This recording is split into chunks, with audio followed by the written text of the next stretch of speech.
Fala, meu amigo. Olá, seja bem-vindo. Como Deixa é eu que tá só aqui? ajeitar essa câmera aqui. Também vou ajeitar o Agora material sim. aqui. Tá Como é que está? conectando ainda, você não apareceu aqui pra mim ainda, cara. Mas tá me ouvindo? Te ouço, mas te vendo ainda não. Ô, louco. O que acontece? É, isso aí, tá rodando, rodando, rodando. Não apareceu até agora por aqui. Seja bem-vindo, você que tá aí chegando. Esse é o Entre Fatos ao vivo, aqui pelo Instagram do Diário de Curitiba e também pela Pinhais Mania, www.pinhaismania.com.br. Vai compartilhando aí que hoje falaremos sobre os principais fatos da política por aqui. Vou convidar de novo o Diogo Tavares, que é meu companheiro de live, para ele adentrar a esta live. Enquanto isso, eu vou compartilhando aqui com o pessoal que está chegando. Estamos aguardando o Diogo. Voltei. Ah, agora E agora? sim. Agora eu te vejo, agora eu te vejo. Dei um restart aqui na programação. Um pequeno problema de conexão aí, né? Para quem não conhece, eu sou Ricardo Alcântara, editor de política aqui do Diário de Curitiba, e esse é Diogo Tavares, colunista aqui do Diário de Curitiba, colunista do Nuances, esse cara que faz um trabalho fantástico no mundo da ciência política. Seja bem-vindo, uma boa noite, Diogo. Boa noite, Ricardo. Sexta-feira de uma semana mais curta, né? Tivemos feriado no meio de semana, mas não deixamos de ter fatos políticos no Brasil e no mundo. Eu vou compartilhando aqui com meus contatinhos enquanto isso. Neguinho Dias, meu cunhado, aqui ó, ao vivo também acompanhando a gente. Vão compartilhando por aí com seus conhecidos. A Serlene Araújo, que é editora também do Diário de Curitiba. Geissa, colunista e esposa aqui do nosso queridíssimo Diogo Tavares. O pessoal tá chegando, vão compartilhando aí com os conhecidos, que a gente tá aqui no Entre Fatos ao vivo para todo o planeta Terra, Diogo, nessa sexta-feira, que a internet não tem Para todas as fronteiras, né? pontas dessa terra plana, se Todas as pontas dessa for terra plana. possível. Eu trabalhava numa rádio, aí eu sempre falava ao vivo para toda a cidade, ao vivo para toda a região. Agora a internet não tem fronteiras, né? Agora é todos os cantos da Terra plana a gente tá aí. Da terra plana e da não plana, para todos os gostos. Exatamente. Vou compartilhar aqui com o pessoal, Diogo. Eu queria começar ouvindo de você que a gente teve essa semana o pronunciamento do nosso queridíssimo presidente, né? O Bolsonaro, Jair Messias Bolsonaro. Bolsonaro que agora há pouco saiu no Jornal Nacional, já saiu no Metrópolis, a confirmação do tal do gabinete paralelo que auxiliava ele, dando dicas de como lidar com a pandemia. Entre as dicas, estava falando para tomar cuidado com a vacina. Então, vamos começar já dando uma pincelada nisso, aí daqui a pouco a gente já toca para os outros assuntos. Isso compromete o Bolsonaro de alguma forma, ô Diogo? Pois é, Ricardo, essa semana nós tivemos mais um pronunciamento do presidente, salvo engano, eu vou confirmar melhor essa minha informação, mas salvo engano ele já é o presidente nessa nova era, desde a República de 1988, que mais fez pronunciamentos à nação na televisão. Para alguns isso pode parecer bom, mas eu acredito que no geral isso transparece um pouco de desespero, tá? Muitos especialistas dizem que quando o governo é bom, quando tudo está correndo bem, as coisas vão correndo de uma maneira tão automática que não precisa, muitas vezes, o presidente vir a fazer pronunciamentos para a nação. Então, tem, claro, avaliações dos dois aspectos. Tem aqueles que acreditam que isso é bom e tem aqueles que acreditam que isso é um sinal de desespero do presidente da República, né? E entre os fatos, entre as questões que ele abordou ali no depoimento, foi bastante interessante, porque ele comemorou, né, que o Brasil é um dos países que mais vacina no mundo, mas mais uma vez aqui é um fato interessante de como a fake news ela não é só uma notícia falsa por completo. ele é uma notícia que pode ser também distorcida e pode trazer um pouco de falta de honestidade intelectual, digamos assim. Porque o Brasil, de fato, é um dos países que mais vacina em números absolutos, porque nós somos uma grande nação. Temos uma população muito grande se comparada a outros países. Mas, a efeito de comparação em nível global, né, nós temos países com uma população muito grande, outros países com populações menores e tudo mais, que inclusive afeta na distribuição. Então, esse fato, né, da população em alguns países ser maior e outros ser menores. Então, o modo de se avaliar, de se comparar países, seria mais, digamos assim, honesto se comparar no sentido da proporção de vacinas aplicadas e não no número absoluto. Porque se a gente avaliar em número absoluto, é claro, o Brasil, população de 200 milhões de habitantes, vai estar à frente de vários outros países com população bem menor. Então, inclusive, vai ter países que nem tem 200 milhões de pessoas para vacinar para comparar com o Brasil. Então, não tem como a gente comparar com números absolutos. Se eu pego o Uruguai tem 3 milhões de habitantes. Como é que eu vou comparar em números absolutos Brasil e Uruguai se o Brasil só precisa vacinar, se o Uruguai só precisa vacinar 3 milhões de pessoas? Então, é claro que o Brasil vai vacinar muito mais pessoas que o Uruguai. Mas daí ele também falou que o governo dele, ele falou, o nosso governo, não obrigou ninguém a ficar em casa. Mais uma vez, ele confunde a população, mais uma vez, ele joga eleitoralmente aqui dentro, mas ele mostra ao mundo quanto ele é negacionista, já que o lockdown, as medidas de distanciamento, são recomendações mundiais, internacionais, principalmente uma recomendação muito importante que a OMS, uma questão muito importante que a OMS recomenda, e mais uma vez ele mostra que nesse sentido ele é um negacionista em relação às recomendações internacionais. Aí ele se vangloriou de algumas coisas que ele acha positivo para o governo dele, né, Ricardo? Ele falou sobre as privatizações, né, o processo de privatizações que o Brasil está passando. Ele falou da regulamentação da PEC do gás, o marco regulatório do saneamento, enfim, coisas que não impactam ao longo prazo, mas não impactam hoje diretamente na vida da população. E as privatizações, de fato, não interessam a todos e também é um momento muito discutível para se fazer privatização a toque de caixa, principalmente no momento em que o país passa. Nós estamos passando por uma pandemia, enfim, é discutível, mas a gente tem que já falar aqui que nós estamos a ponto de viver a maior crise hídrica da história do país. Que isso afeta principalmente a questão do nosso sistema energético, já que a nossa matriz energética é a água, são as hidroelétricas, né? Então imagine que a Eletrobras, que é uma das empresas que está ali na fila das privatizações, né, já foi aprovada a sua privatização na Câmara, agora a discussão está no Senado, é uma privatização duvidosa nesse momento. Será que o setor privado vai dar conta dessa crise que está por vir? Será que o setor privado é de fato o setor que pode garantir investimentos de longo prazo ou ser um investidor paciente? Ou a gente vai sofrer, a população vai sofrer nesse momento, né, de crise no setor energético, pagando altas tarifas de energia, altas tarifas de luz? Então, é claro, o Bolsonaro ele fala assim algumas coisas que são tanto quanto para ele, na cabeça dele, são benéficas, né? Mas são questões que deveriam estar sendo discutidas de uma maneira muito mais profunda nesse momento.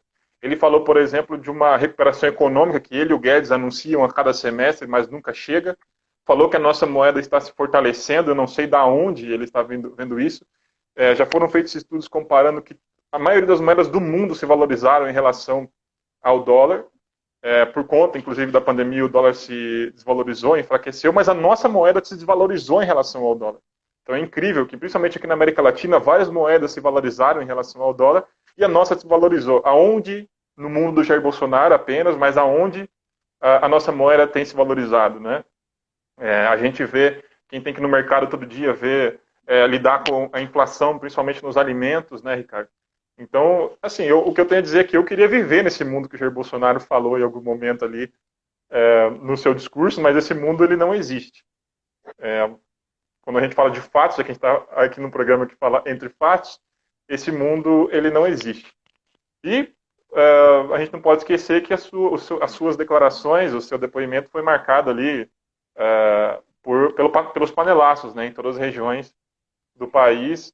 Tivemos registros de panelaço durante o discurso do Jair Bolsonaro.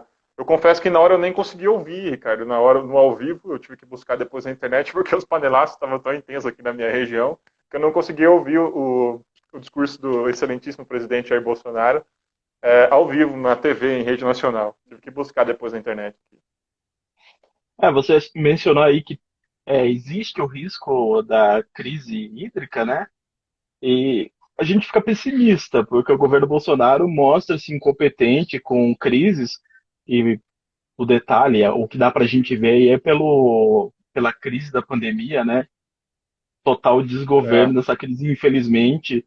A gente fica batendo essa tecla, o pessoal às vezes reclama, mas são fatos. A gente está aqui entre é. fatos. A Aqui gente a já gente falou está aqui no comentando. comentário sobre o apagão de 2002, né, que foi justamente nos momentos das reformas, das privatizações implementadas pelo governo Fernando Henrique Cardoso. E é bacana destacar esse comentário, Ricardo, porque, assim, no momento que o mundo, depois dos anos 80, ali, principalmente no chamado consenso de Washington, viveu um processo de privatizações do setor público, principalmente, que incluiu também o setor energético, né? E vamos fazer a conta aqui, do final dos anos 80 até hoje, já se passou 30 anos. A maioria desses contratos de privatizações durava ali entre 25 e 30 anos. Os países acabaram fazendo um teste, digamos assim, se essas privatizações dariam certo. A Inglaterra, por exemplo, privatizou seu setor de ferrovias, que é muito importante para o país. Eles foram aos poucos mudando também a sua matriz energética, que era o carvão, apostando na iniciativa privada nesses setores, privatizaram a questão da água, e muitos desses países hoje vêm revertendo essas privatizações, inclusive as privatizações no ensino superior. A Alemanha hoje não tem mais nenhuma grande universidade de ensino superior que é privada. Ela reverteu esse processo de privatização. A privatização do setor que cuida da água, né, do saneamento básico, os países da Europa estão revertendo essa privatização do setor. O setor energético também, eles perceberam que o setor energético é muito importante, principalmente porque esses países ficaram refém da Rússia, que detém ali do gás que abastece grande parte da Europa. A Alemanha hoje, por exemplo, está apostando em energias renováveis, energia solar, para tentar substituir essa dependência que eles têm do gás russo. E tudo isso está sendo feito com investimentos estatais, públicos e estatais. Então o Bolsonaro tenta confundir a população, por exemplo, de que tudo que é público é, digamos assim, a casa da corrupção. A gente tem que lembrar que as empresas privadas também são bastante corruptas na sua condução. Então, a corrupção não é da política, a corrupção é uma questão da condição humana. A gente falou aqui na semana passada sobre os médicos que vêm se corrompendo agora na pandemia, emitindo atestados falsos e tudo mais. O que a gente tem que fazer é construir instituições e maneiras de punir e também construir instituições que sejam não só eficientes no quesito financeiro, mas de oferecer bem-estar para a população. Que tudo bem que um ano ou outro essas empresas não deem lucro, mas elas consigam segurar, por exemplo, os preços para a população, né? Os preços da água, da luz, enfim, essas contas que para o cidadão são muito importantes. Afinal, aquele que recebe o salário mínimo, ele sempre, né, Ricardo, faz a sua continha ali do que ele vai ter que pagar de conta, alimento, telecomunicação, água, luz. Então, tudo isso vai para o bolso do cidadão e as empresas públicas muitas vezes têm que servir para segurar esses preços, não só para gerar lucro, como ele se vangloria ali, dar lucro. Enfim, e o É, mundo vem revertendo esse processo de privatizações para ter autonomia sobre as suas matrizes energéticas, não privatizando. E a gente está 30 anos atrasado, eu sempre brinco, o Brasil às vezes está na vanguarda do atraso. Está 30 anos atrasado num processo que os países mais avançados, as democracias mais avançadas estão revertendo. exatamente. Vou mandando um abraço aqui pro Anderson Miotti, jornalista lá de Pérola do Oeste, no Campos Gerais? É nos Campos Gerais, Anderson? Manda aí que eu sou meio perdido nas localizações regionais aqui do Paraná. Tem também Pela por do aqui Oeste, eu acho que é lá Robinho. no Oeste, não? É no Oeste? Eu vou por Sudoeste ou você, Oeste? hein? Que você conhece muito mais que eu. Robinho também Putz, está por aqui. Gilson de Jesus. Fernando De Carli é um advogado, um grande amigo. Um forte abraço. Também Emerson Correia, Mayra Mai Almeida, Leni Tavares. Um monte de gente por aqui. Também estamos ao vivo pela Pinhais Mania, do nosso amigo Alexandre Nassa. Mais uma boa noite aqui também da Ana Paula. Oi, Ana Paula, um abraço. Manda um abraço aí pro Gabriel Marcondes. Vocês ainda estão no friozinho de São Paulo aí, né? Aqui também tá um pouco Eu ia falar frio. nada, mas eles estão em Curitiba, pelo que eu fiquei sabendo, hein, Ricardo? Ah, já estão em Curitiba. Estão É curtindo o friozinho com a gente aqui. Já estão curtindo o friozão, que aqui vai começar pior ainda, né? De algum levantamento aqui do Diário de Curitiba, é que o Brasil está na 48ª posição no ranking de vacinação das pessoas imunizadas, né? Que receberam as 2 doses. Então, o Bolsonaro tentou surfar nessa onda, ele tentou surfar na onda também do aumento do PIB, né? De 1,2% no primeiro trimestre, que é um aumento surpreendente, e a previsão de que a economia vai crescer 4%, mas em contramão, lá na ponta, na pessoa que está sentada aí na cadeira, que está assistindo a gente aí pelo Instagram, ou que está ouvindo a gente pela Pinhais Mania, aqui uma matéria do Diário de Curitiba, que é os preços de alimento que tem variação de até 202%, de acordo com o Clique Economia da Prefeitura de Curitiba.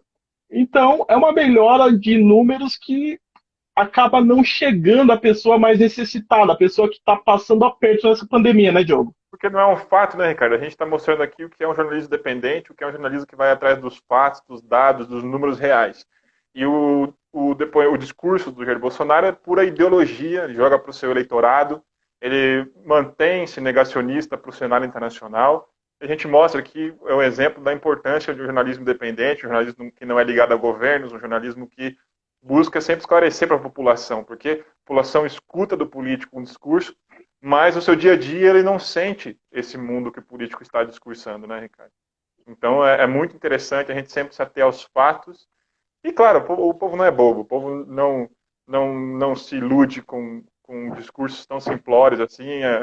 É político, são alguns ditos intelectuais que acreditam que o povo é bobo, mas de fato o povo não é bobo, não. Agora são 8h27. O nosso segundo tema é o grande tema aqui do povo brasileiro que gosta de uma sigla, né? É BBB, é CPI, altas siglas que o povo brasileiro gosta, nós somos gamados em sigla. E agora, no momento, é a CPI da Covid. E essa semana, semana curtinha, teve 2 depoimentos distoantes, né? Um foi a da oncologista Nishi Yamaguchi, que se enrolou, negou a existência do Ministério Paralelo, que hoje foi mostrado que existe mesmo, e defendeu cloroquina, ela defendeu o tratamento precoce, teve um problema ali com Otto Alencar, da Bahia, que até deu treta entre famosos, e um dia depois veio a infectologista Luana Araújo, que respondeu questões com clareza e firmeza, defendendo a ciência. Que mulher, hein, Diogo? 2 pessoas completamente diferentes, uma negacionista e uma com a ciência ali mostrando, e dá uma tristeza a gente ver que o governo não aproveitou a infectologista, né, Diogo? Pois é, Ricardo. Olha que interessante. Eu vou me abster de falar da treta artística que gerou o depoimento da Nishi Yamaguchi, que foi o vídeo da Juliana Paz com mais de 7 milhões de visualizações. Eu vou me abster dessa parte e vou comentar mais a CPI, que eu acho que foi uma semana. Sorte do governo que foi uma semana curta, porque foi uma semana trágica para o governo, né, Ricardo? E teve a Nishi Yamaguchi, que se enrolou toda. Foi muito interessante que você já citou. Você já adiantou praticamente todo o discurso dela, o depoimento dela.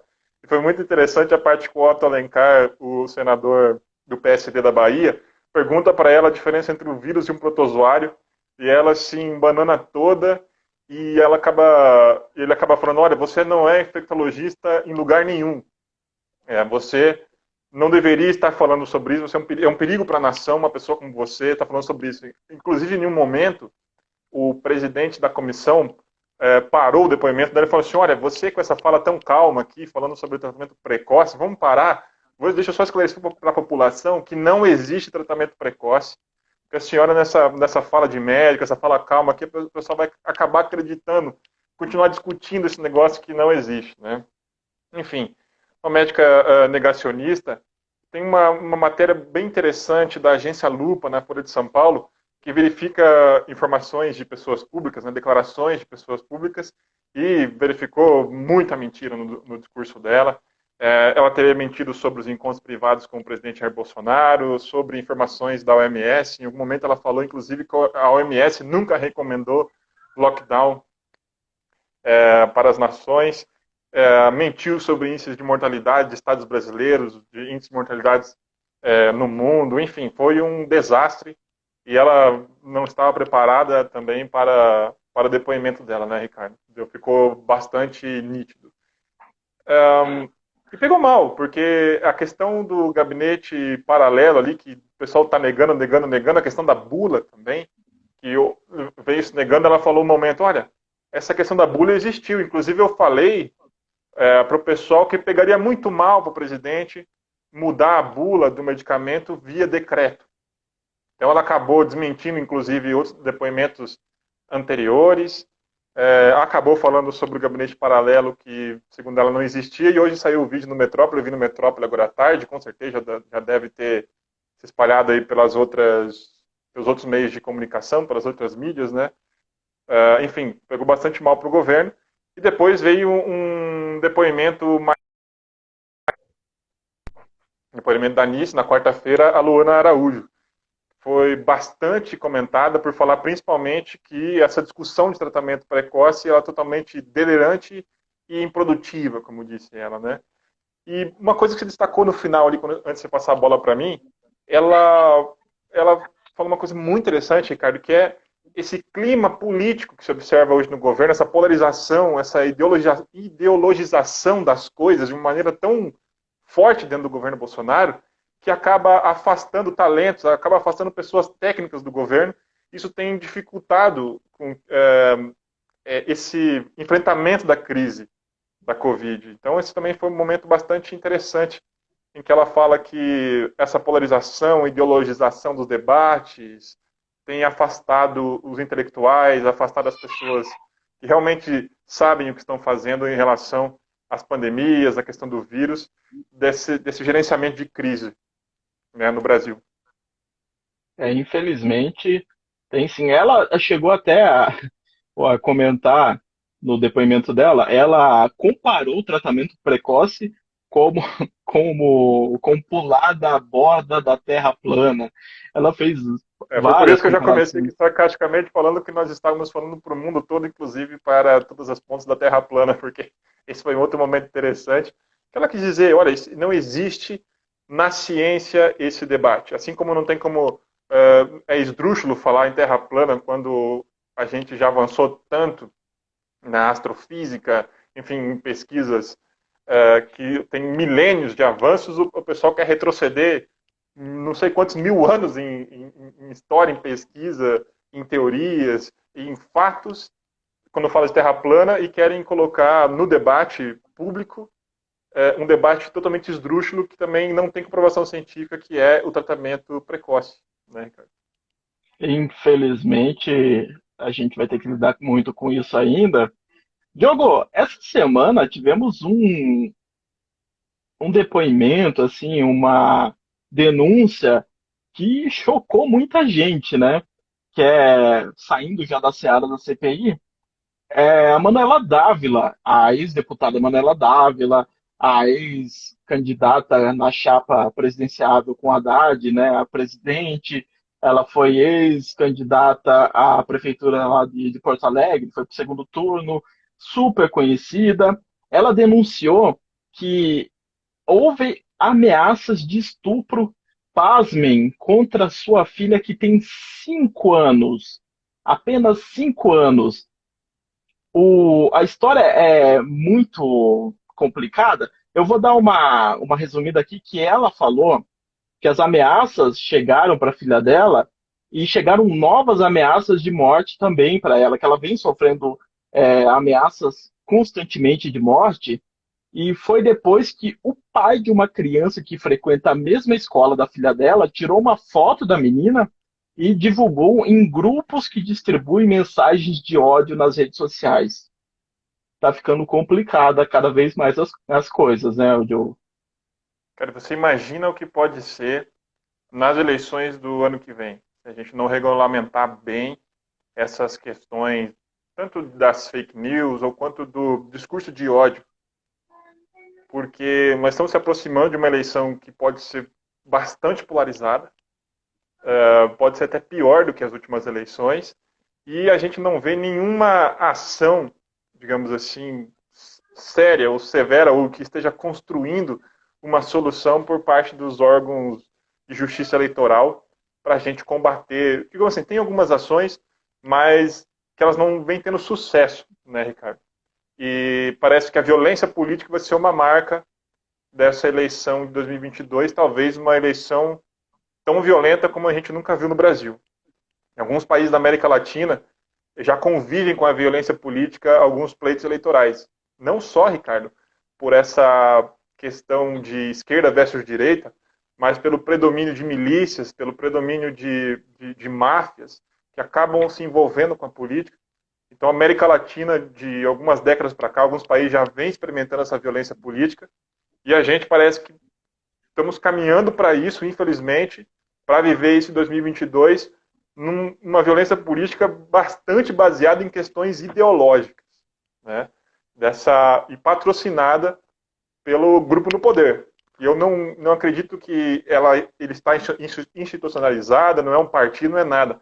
É um movimento. Jair Bolsonaro representa um movimento que saiu do armário, era uma direita envergonhada, a gente conhece, tem movimento do Brasil que a gente, nós analistas chamamos de direita envergonhada, que é muito mais essa questão que antigamente quem se dizia de direita parecia que herdava as opiniões da ditadura militar, e aos poucos isso foi se descolando. É importante ter uma direita política nos países, não estou querendo dizer isso aqui, mas a nossa direita não é uma direita civilizada, digamos assim. Essa extrema direita que o Bolsonaro representa, infelizmente chegou ao poder, ela não tem nada de civilizada e patrocina o ódio, né, o discurso de ódio na política. Então esperemos que não, mas eu acredito que tudo vem se encaminhando para um cenário de bastante violência eleitoral nas eleições de 2022. Vamos ver o que vai dar nisso, né? E é lamentável que uma criança seja envolvida num assunto como esse que você acabou de relatar aqui da Manuela Dávila, né, Ricardo? Uma coisa é a Manuela Dávila enquanto política, outra coisa é a Manuela Dávila na sua vida privada, seu casamento, seus filhos, enfim, não tem nada a ver com o dia a dia político da Manuela Dávila. As pessoas têm que deixar de confundir o público com o privado e não claro, isso é intimidação, por isso que é violento. Isso é intimidação, tentar que ela na esfera pública deixe de tentar mudar as coisas pela via do discurso, apelando para a violência. Então os caras saem da via da disputa do adversário político e tentam apelar para o discurso de ódio que não tem nada a ver com a democracia. A democracia é a gente enterrar a violência e passar a resolver as coisas na base da discussão, na ampla discussão, no discurso, na oratória, na retórica, e assim vai, não com violência política. No debate de ideias, né? É triste ver No isso debate de mesmo. ideias, isso mesmo. É, igual você disse, na democracia existe a direita, existe a esquerda, existe o progressista, existe o conservador, e isso é bom. No momento que que algum grupo quer exterminar o outro, isso não é bom para ninguém. E Exatamente. todo mundo tem Tem que. um, exatamente. Tem uma declaração do Rodrigo Maia, quando eles estão fundando Democratas, né, refundando o PFL com o nome de Democratas. Ele foi chamado no Roda Viva para explicar qual era esse movimento. E ele fala um pouco dessa ideia de direita envergonhada. Ele fala assim, olha, no Brasil a gente tem esse fenômeno da direita envergonhada e a refundação do PFL também é uma ideia de refundar a direita no Brasil para uma direita mais civilizada, uma direita descolada das ideias da ditadura militar, uma direita que já aceita a ideia de estado de bem-estar social europeu, por exemplo, fundado pelos partidos sociais-democratas, mas aceitos pela direita europeia. Então ele está falando muito do que deveria ser uma direita no Brasil, uma direita civilizada, dentro do debate de ideias. Rodrigo Maia é um ator político muito importante nessa virada da direita envergonhada para uma tentativa de criação de uma direita mais civilizada. Mas esse movimento que desembocou na eleição do Jair Bolsonaro não tem nada a ver com essa direita civilizada. Uma extrema-direita que se alimenta, se abastece do discurso de ódio, Ricardo. Exatamente. Vou falando aqui com o E pessoal que está ataca por aqui, adversários ó. políticos, né? Exatamente. Isso não é benéfico para ninguém. E outro grupo de pessoas aqui que debatem sobre política e sobre tudo isso que a gente está falando é o pessoal do Política e Elas, que está aqui a Sirlene, está falando segunda-feira tem Política e Elas, e falando sobre impeachment, vão analisar qual seria o impacto de Mourão assumir. Olha que interessante. Você que gosta de política, você que quer estar bem informado, o grupo das meninas que fazem o Política e Elas, que tem a Camila Gonda, que é a braba, como diz a Sirlene Araújo, a braba com B mesmo. Tem a sensatíssima Geissa, que estavam falando Geissa Arruda, hein, Diogo? A Geissa Franco, capitaneada ali pela Sirlene Araújo, toda segunda, às 6 horas, Política e Elas. A Ana Paula está falando que o Gabriel diz que tratamento precoce é a loira do banheiro do nosso tempo. A loira do banheiro também é do seu tempo, Diogo? No meu tempo de escola. Exatamente. Então tá feita a analogia do Gabriel Maria Marcondes. Sangrenta, loira do banheiro. E aqui no Paraná existem outro tipo de lendas urbanas também, né? Eu desconheço algumas, qualquer dia você me conta, aí eu já coloco as outras lendas aqui. Por enquanto, vamos deixando para lá. Vasques Ferreira. Hoje nossa direita hoje é patética e suja. Fica aí o, o que é o protesto de Vasques Ferreira, que é um rapaz, pelo jeito, não dá para ver muito bem. A Sirlene está falando, não zoem. Geissa Franco, exatamente, Geissa Franco, não é Geissa Ruda. Não confundam as pessoas. O pessoal que está acompanhando aí na Pinhais Mania, sejam convidados também a acompanhar o programa das meninas Política e Elas. E você que está acompanhando a gente aqui no Instagram, aí na sua tela está aparecendo o Apoie o Jornalismo Independente. Caso você sinta no seu coração a vontade de apoiar esse trabalho aqui do Diário de Curitiba e todos os colunistas, todos os jornalistas que estão envolvidos, a gente não tem nenhuma parceria política nem parceria com nenhum tipo de empresa. Nós somos completamente independentes e dependemos do apoio de você. Então, ajude se você puder, porque a gente sabe que está complicado para todo mundo, né? A agência aqui respondendo, irmão do Diogo, é o Vasco Ferreira. O seu irmão, Diogo. Seu Meu irmão, irmão dá para mais você novo. reivindicar aqui, ó. É meu irmão que está falando que a direita é suja. Dá para você ter dado a reivindicada aqui, ó. Que a sua família está falando que a direita é O pessoal suja. ia me acusar de ideologização aqui, né? Então eu fiquei neutro. Mas neutro É não seu existe, né? irmão. É seu irmão, não é você. Então você tem outro tipo de ideia. Ou não, também. Tanto faz. É outra coisa. Vai saber, vai saber. Vai saber. Falando em ideologização, trava-línguas para mim. Ó. Eu tô com pouca água aqui em volta e já trava-língua. Renato Freitas, que é um vereador aqui de Curitiba, para quem não conhece, ele é um vereador bem polêmico do Partido dos Trabalhadores, um, é um dos vereadores negros da Câmara, né, de vereadores aqui de Curitiba. Hoje ele foi preso por, abre aspas, perturbação do sossego, e ele acusou os PMs de racismo. É uma coisa bem triste se for confirmado, porque a gente está vivendo casos de racismo da PM mais constantemente agora, né? Sempre teve casos de racismo. A PM, que muitos policiais são policiais honestíssimos, trabalhadores, é uma instituição que tem um valor enorme para a nossa sociedade, mas sempre tem alguns casos que mancham a instituição, ô Diogo. Se esse caso for confirmado, o que a gente precisa fazer? O que a sociedade precisa fazer para esses casos de racismo acabarem? Olha, Ricardo, eu não averiguei ainda o caso do Renato em específico, né, a fundo, mas a questão de que o número de denúncias, digamos assim, né, envolvendo a polícia, de casos de racismo, a gente teve na semana passada o rapaz lá, estado de Goiás, se eu não me engano, né? Foram dois casos no Goiás. estado de Goiás.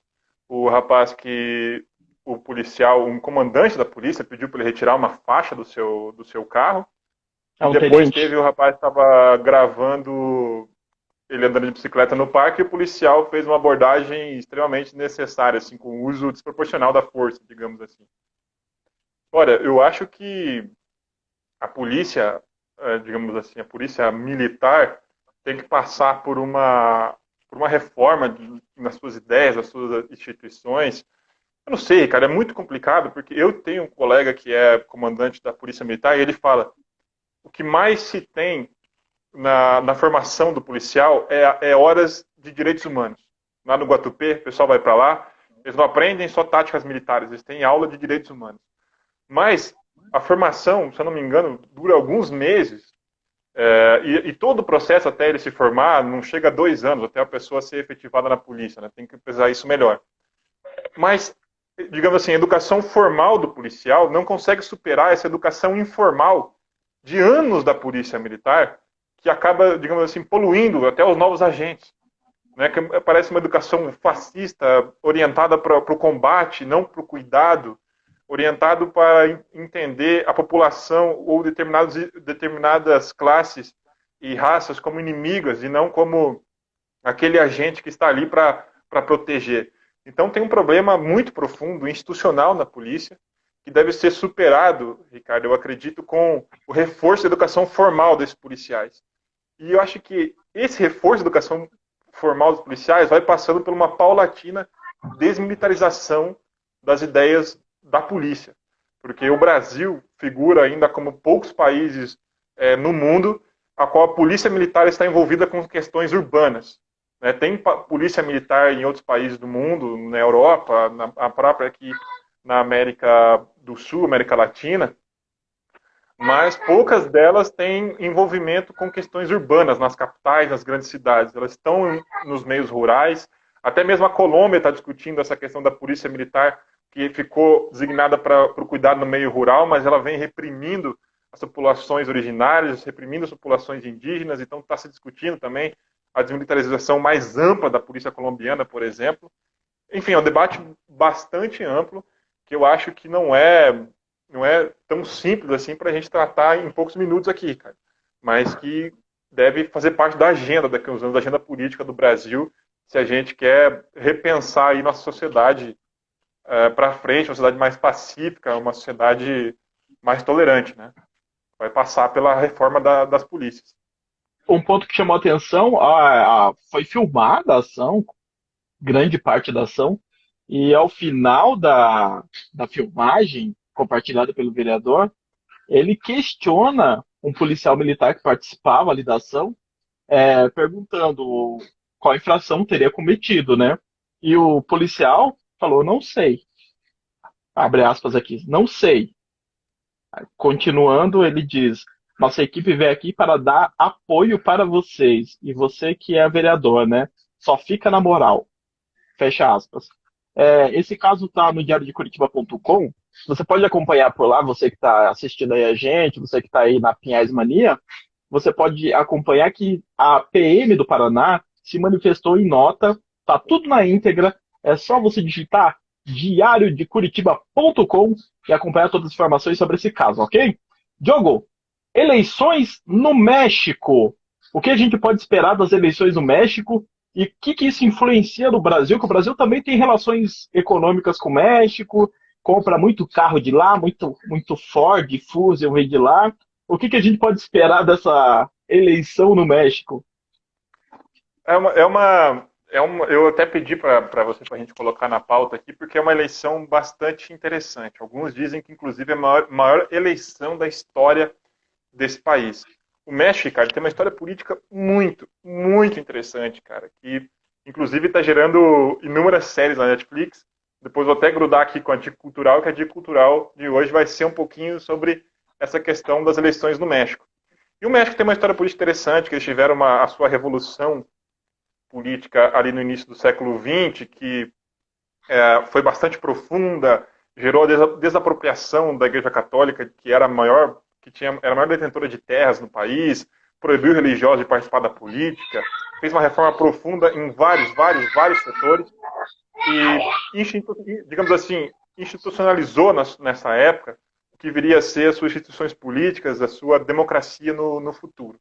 Mas esse processo foi cheio de problemas, porque, imagine, do processo revolucionário resultou um partido político chamado PRI, Partido da Revolução Institucional. Então você imagina um partido cujo nome tem a revolução. E o PRI foi responsável por governar o México entre 1930 até os anos 2000. Foram 70 anos de um governo de um partido só. E nos anos 2000 essa hegemonia foi quebrada por um partido de oposição que teve ali, conseguiu, por uma série de fatores, essa vitória, mas que é o PAN, e o PAN ficou poucos anos. Conseguiu ali uma vitória eleitoral, 2 vitórias eleitorais, se não me engano, ficou 12 anos e o PRI voltou ao poder com o Piñera, que era o ex-presidente do México. O que aconteceu? Em 2018, houve a eleição deixa eu só lembrar o nome dele aqui, Manuel López Obrador.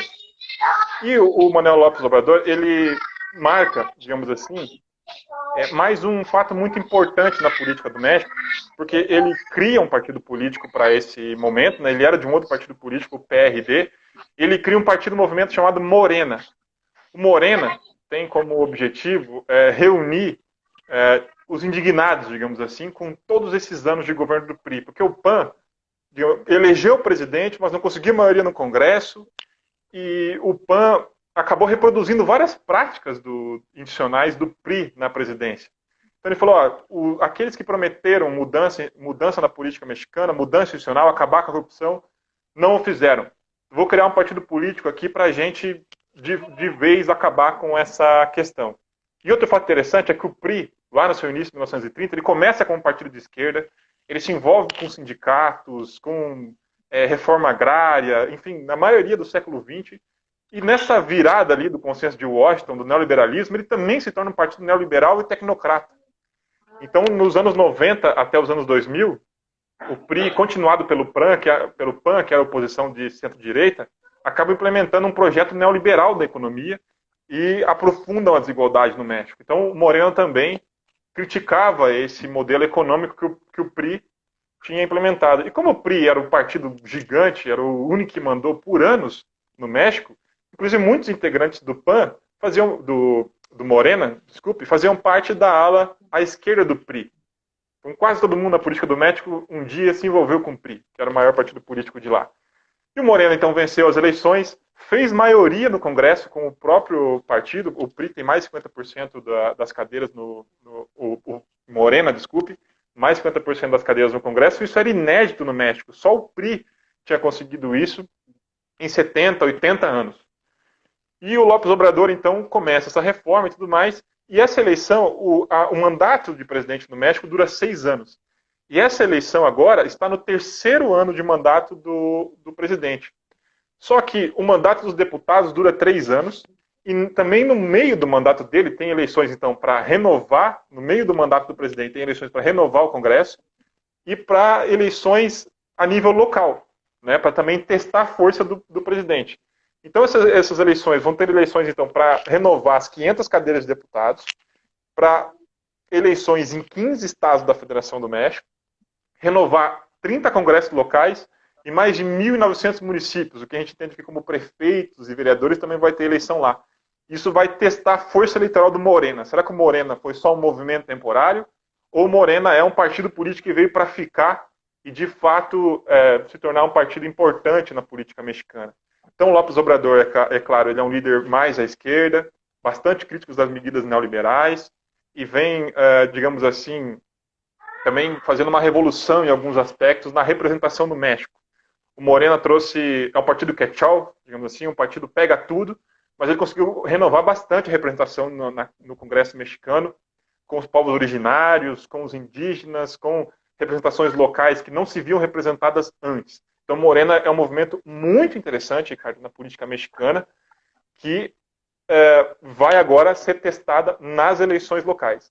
Então, para você ter uma ideia, o Morena, pela sondagem, está para fazer 45% das cadeiras, mas surgiu um outro partido de esquerda aliado, que chama Partido do Trabalho, e um Partido Verde, que pode completar os 50% de cadeiras e pode acontecer ali o primeiro governo de coalizão no México. E os antigos adversários, os que dominavam a política antigamente, que era o PRI, que era, digamos assim, dominava da esquerda até a centro-direita, o PAN de centro-direita e o PRD, que eram os, digamos assim, uma centro-esquerda também, eram adversários históricos na política mexicana, agora estão se unindo para enfrentar o Morena.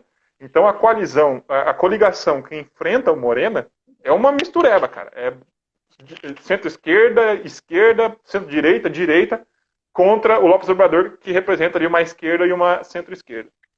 É um movimento A bastante frente ampla. interessante. É uma frente ampla que está tentando enfrentar o López Obrador, mas, pelo que eu já vi das sondagens aqui, dos 15 governos, em pelo menos 10, o Moreno está na frente.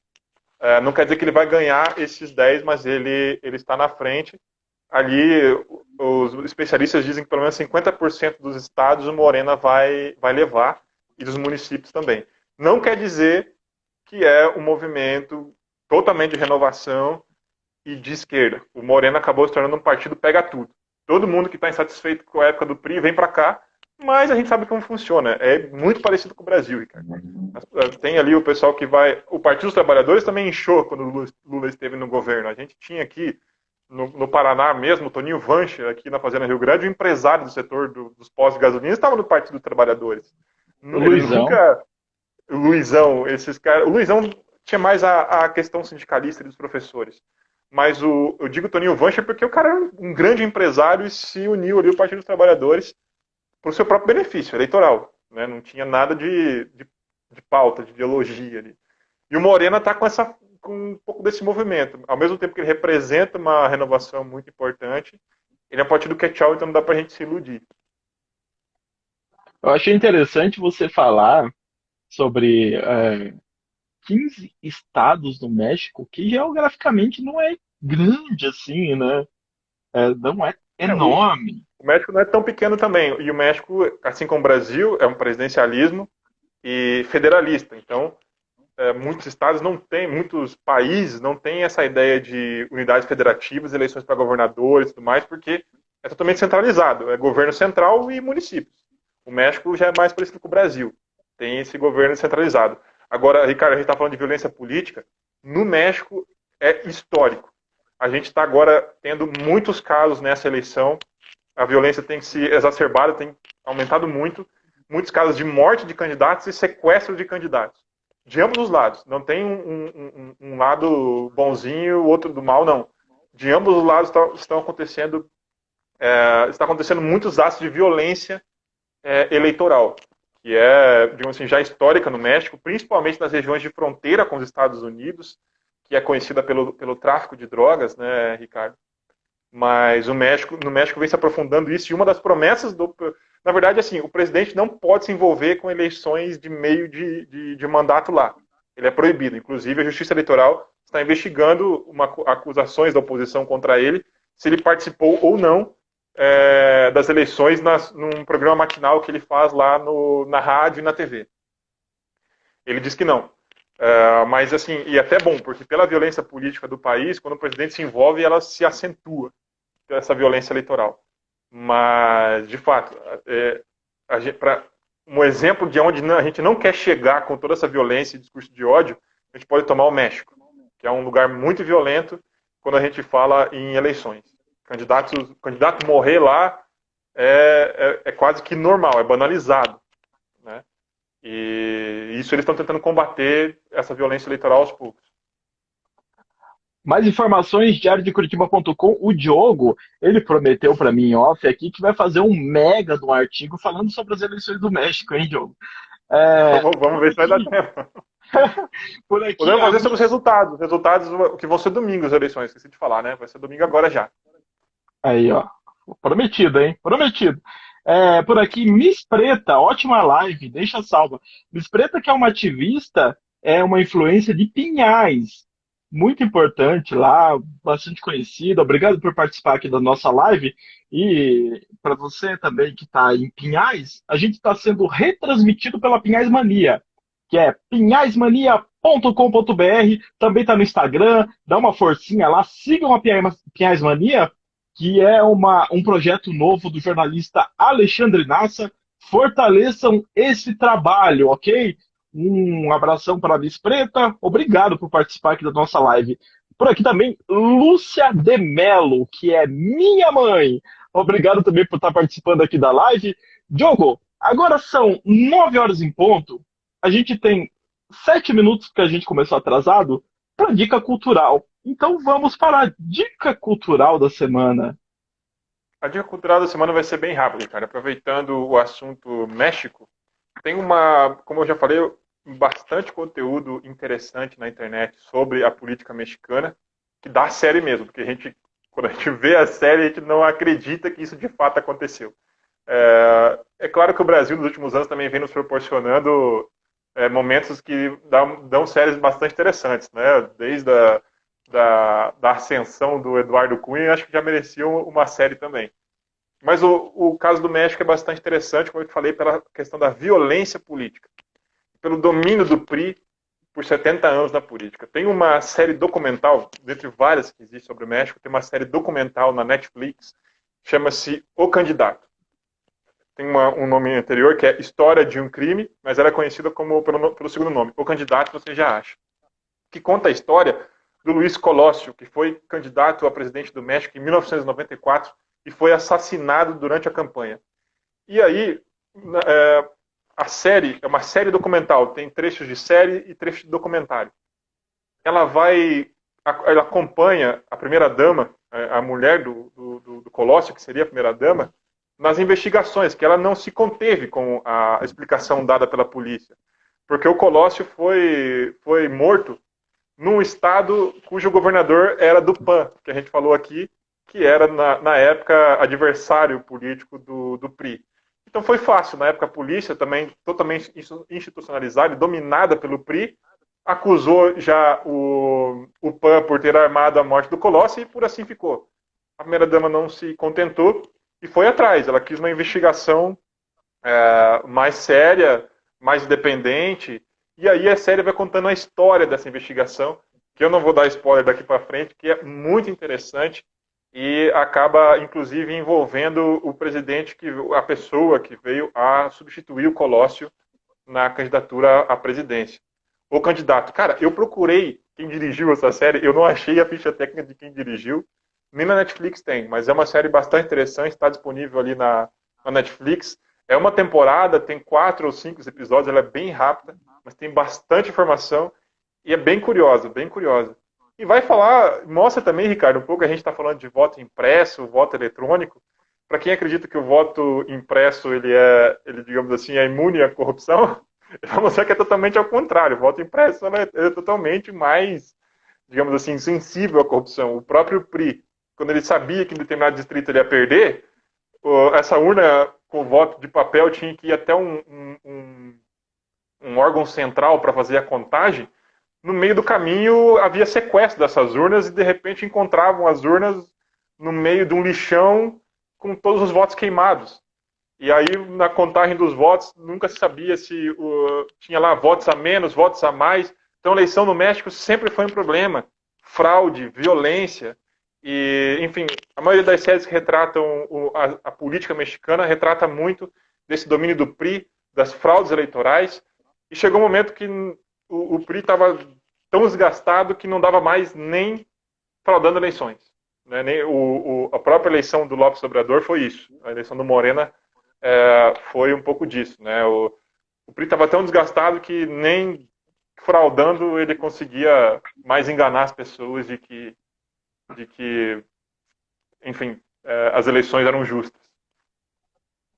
Fica aí então a dica cultural do Diogo Tavares. Eu indico em cima também que você vá mesmo e assista. O pessoal está falando aqui que vão assistir. Assista mesmo, porque são sempre dicas culturais Ó, a certeiras. Tony Mel está falando por aqui, uma liderança bastante importante lá também de Pinhais, falando aqui que foi indicada pela Miss Preta a live e ela acabou me encontrando aqui, ó. Muito legal. Obrigado pela indicação. Isso aí, vamos repassando, que toda sexta-feira a gente está por aqui. E agora são 9 horas e 4 minutos. O programa Entre Fatos aqui do Diário de Curitiba vai ficando por aqui. Segunda-feira, Política e Elas.